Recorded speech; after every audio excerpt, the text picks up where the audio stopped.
to show you right now what that fire looks like.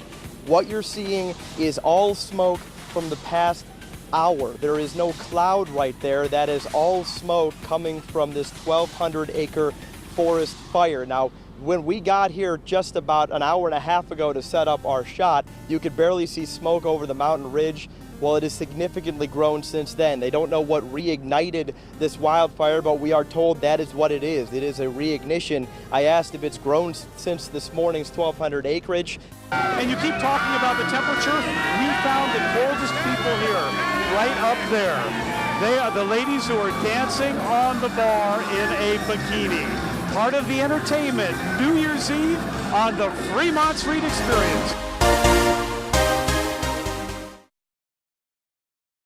Nice and quick with your footwork into your pass. Downtown Las Vegas Soccer Club Technical Director Danny Stone is training his team for a tournament next weekend. That one is more difficult. It's not just any tournament. The International Mayor's Cup is a great tournament. And this isn't just any group of girls. These 13-year-olds are arguably the most successful female soccer team the Silver State has ever produced.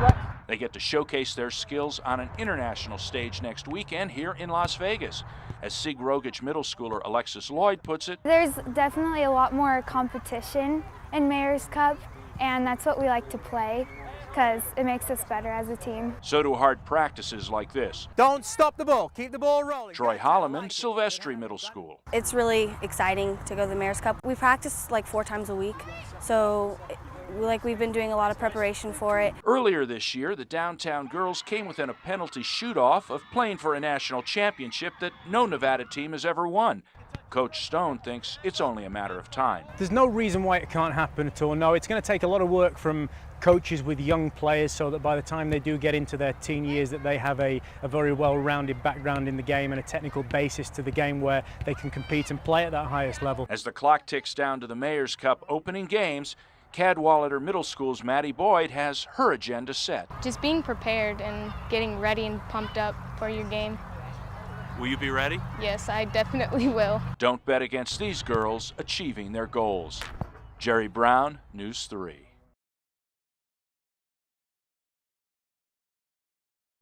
There's 60 acres and about 2/3 of it is orchard, and then 1/3 of it is fruits and vegetables. Mark Rubin knows it could have been worse. There's a sweet potato for you. As director of Gilcrease Orchard, this part of town was ground zero during this week's flooding.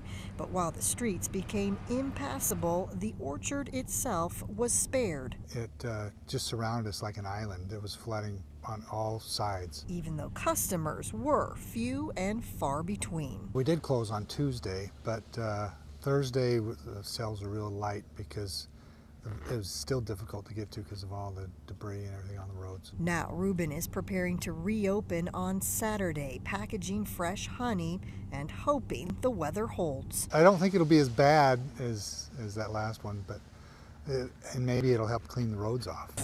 Which is something his neighbor Jim McGee could use a little help with. His driveway still covered in mud.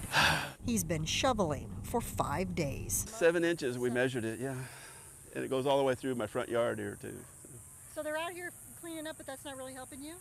No, it would if I had this stuff out of here, but until this is out of here, I don't know where I'm going to put it. I'm going to just dump it out there. They'll have to come by and grade it again. And all over this Northwest neighborhood, street sweepers are hard at work, cleaning off dusty streets before another round of storms.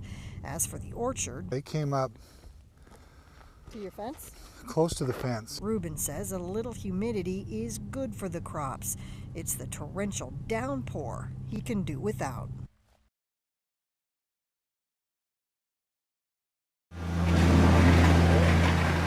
We've been up here 23 years, and this is the first time that anything like this has happened. Duffy Grismanowskis knows cleanup will take days, shoveling away several feet of rock that slid down the mountain when yet another summer storm pounded Kyle Canyon over the weekend.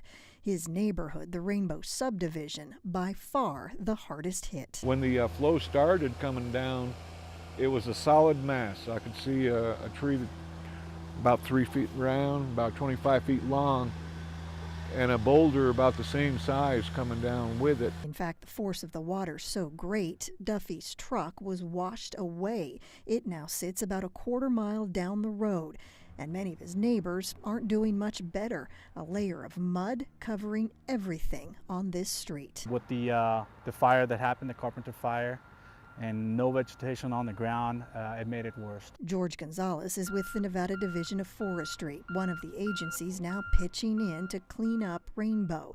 He says this summer's massive wildfire on the mountain is the cause of extreme flooding today. Mountain residents tell me they have seen worse storms than this before, but not this much damage. And once again, we can blame Carpenter 1. All that lost vegetation, there is nothing to stop the flow of water. Right here, you can see it went right into the family's shed. Everything in there is gone. It flowed so fast that no human being could put a foot in it. It just sweeps you away. 94-year-old Thorne Snyder has his own damage to worry about. Part of the road is in his backyard, and a buckled garage door held in place by more mud. The mud and debris gets under the garage door. Is this your car? Yeah, just look.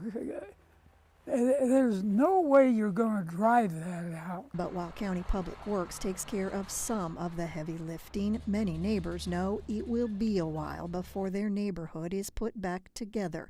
Still, no one we talk to is ready to walk away from the mountain. We knew when we moved to the mountains, there's a certain kind of risk. And now they'll rely on each other to get by once again. Denise Roche, News 3.